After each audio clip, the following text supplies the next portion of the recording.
அளவற்ற அருளாளனும் நிகரற்ற அன்புடையவனுமாகிய அல்லாஹ்வின் பெயரால் துவங்குகிறேன். யாருக்கு நாம் வேதத்தை கொடுத்தோமோ அவர்கள் அதை எவ்வாறு ஓதிட வேண்டுமோ அவ்வாறு ஓதுகிறார்கள். அவர்கள்தாம் அதன் மேல் நம்பிக்கை உள்ளவர்கள். யார் அதை நிராகரிக்கின்றார்களோ அவர்கள் பெரும் நஷ்டவாளிகளே. யாக்கோப் என்ற இஸ்ராயேலின் மக்களே, நான் உங்களுக்கு அளித்த என் நன்கொடைகளை நினைவு கூறுங்கள். இன்னும் நிச்சயமாக நான் உங்களை உலக மக்கள் எல்லோரையும் விட மேம்பாடுடையோராக செய்தேன். இன்னும் வரப்போகும் அந்நாளிலிருந்து உங்களை காப்பாற்றிக் கொள்ளுங்கள். அன்று ஓர் ஆத்மா பிறிதோர் ஆத்மாவுக்கு உதவி செய்ய இயலாது. அதனிடமிருந்து அதன் பாவங்களுக்கு பரிகாரமாக எந்த நஷ்ட ஈடும் ஒப்புக்கொள்ளப்பட மாட்டாது. எந்த சிபாரிசும் அதற்கு பலனளிக்காது. அவர்கள் எவர் மூலமாகவும் எந்த உதவியும் செய்யப்பட மாட்டார்கள். இன்னும் இதையும் எண்ணி பாருங்கள். இப்ராஹீமை அவருடைய இறைவன் சில கட்டளைகளை இட்டு சோதித்தான். அவற்றை அவர் முழுமையாக நிறைவேற்றினார். நிச்சயமாக நாம் உம்மை மக்களுக்கு இமாமாக, தலைவராக ஆக்குகிறேன் என்று அவன் கூறினான். அதற்கு இப்ராஹிம், என் சந்ததியினரிலும் இமாம்களை ஆக்குவாயாக என கேட்டார். என் வாக்குறுதி உம் சந்ததியில் உள்ள அநியாயக்காரர்களுக்கு சேராது என்று கூறினான். இதையும் எண்ணி பாருங்கள். காஃபா எனும் வீட்டை நாம் மக்கள் ஒதுங்கும் இடமாகவும் இன்னும் பாதுகாப்பான இடமாகவும் ஆக்கினோம்.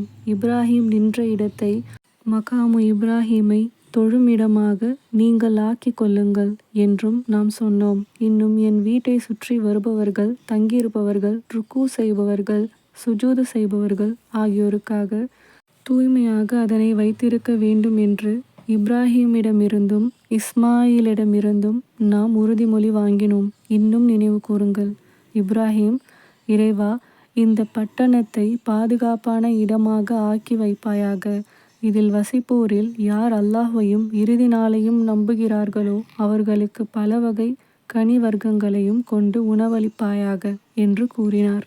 அதற்கு இறைவன் கூறினான், ஆம், யார் நம்பிக்கை கொள்ளவில்லையோ அவனுக்கு சிறிது காலம் சுகானுபவத்தை அளிப்பேன். பின்னர் அவனை நரக நெருப்பின் வேதனையில் நிர்பந்திப்பேன். அவன் சேரும் இடம் மிகவும் கெட்டதே.